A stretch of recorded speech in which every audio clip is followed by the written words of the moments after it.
In this tutorial, you're going to get 2 more scratch techniques to add to your arsenal. I'm going to introduce the Crossfader to you and my own personal way to practice to maybe help you with yours. And this tutorial is for all levels, so basic, intermediate and advanced DJs can participate. So strap on your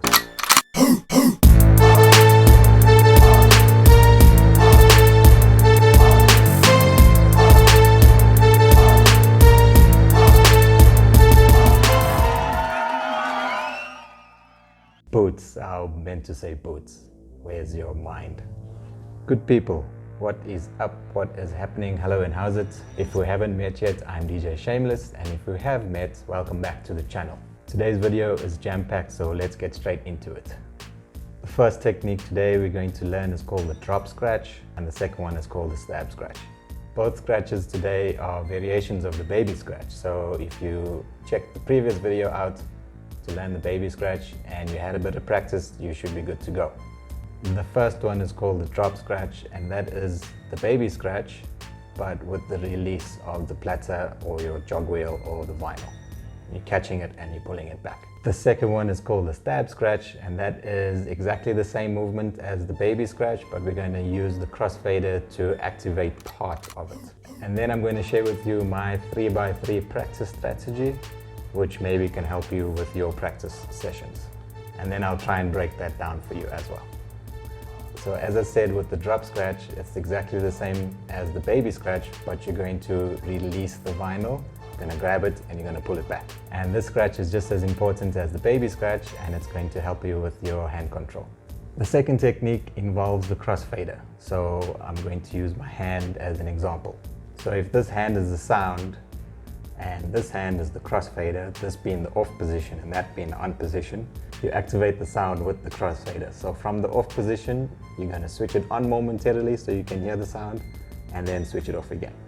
And with every scratch, there are 3 levels within that scratch. So you'll get the beginner level, is when you're learning the mechanics behind the scratch. So when to use the crossfader, when to activate the sound, when to move the vinyl. The second level is the intermediate level, when you start getting a little bit of flow into your scratches, where there's basically not too much space between the end of the first scratch and the beginning of the next scratch.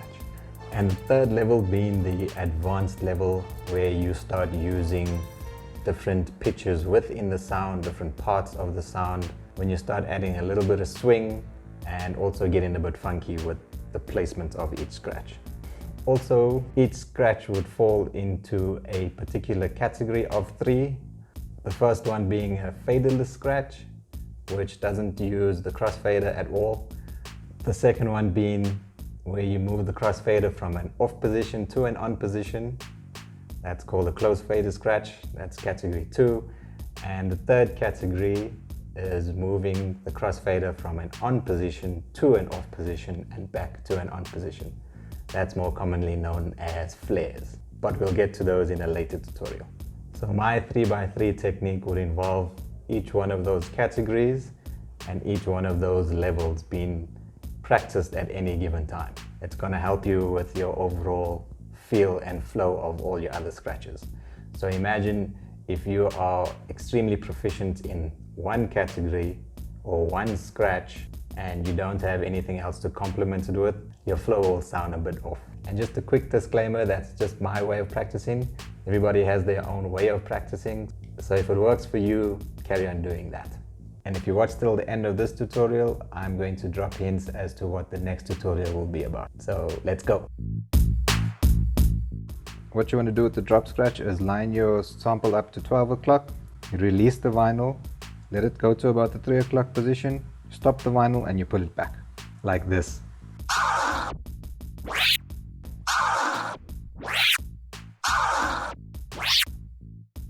Again, if you don't have motorized platters to see the markings, you can use the screen to see where to pull it back to.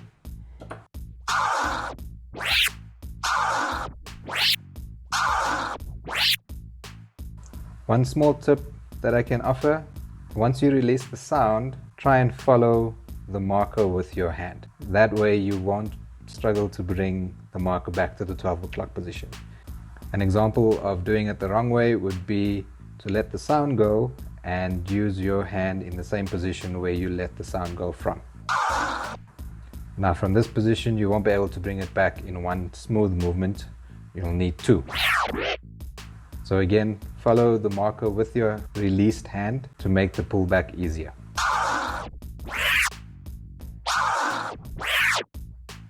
And now we introduce the crossfader.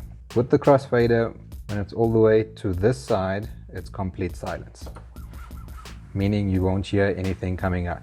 Once you move it slightly towards the middle, it's now active and you'll be able to hear a sound. So again, with the fader off, no sound. With the fader on, you get the sound. With the stab scratch, it's the same movement as the baby scratch, but instead of hearing both the forward and the reverse sound, you're going to tap the crossfader to an open position so that you only hear the forward part of the baby scratch.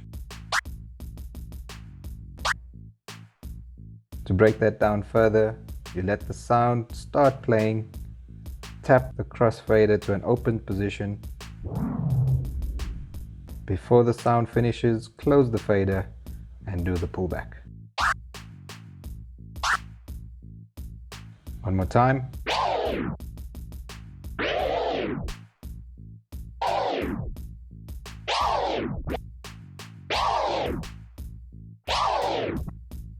Another quick scratch while we're here is a combination of the drop scratch and the stab scratch.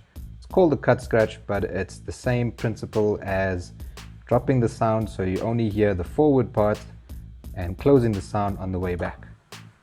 Example.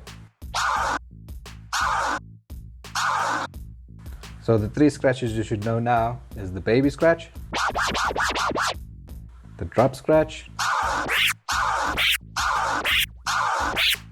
and the stab scratch. And that's the beginner level. So for the intermediate level, we're just going to name a few of those in a sequence and try and replicate it. Just a disclaimer, these sound weird, I know, but this is not an episode of To Catch a Killer. This is just names of the patterns. So we'll go baby, cut, baby, stab. Or we can go baby, baby, baby, stab. Or we can go stab, stab, drop, baby. Let's go through a few patterns on the metronome.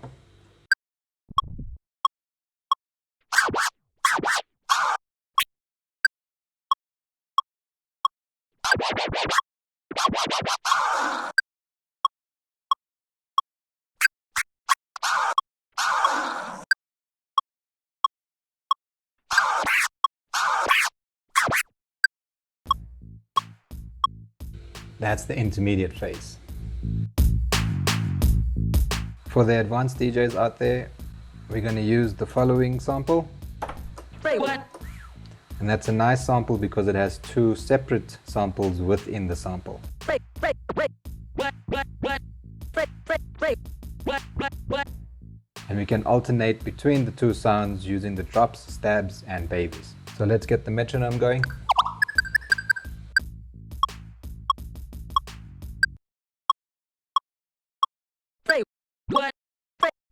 What?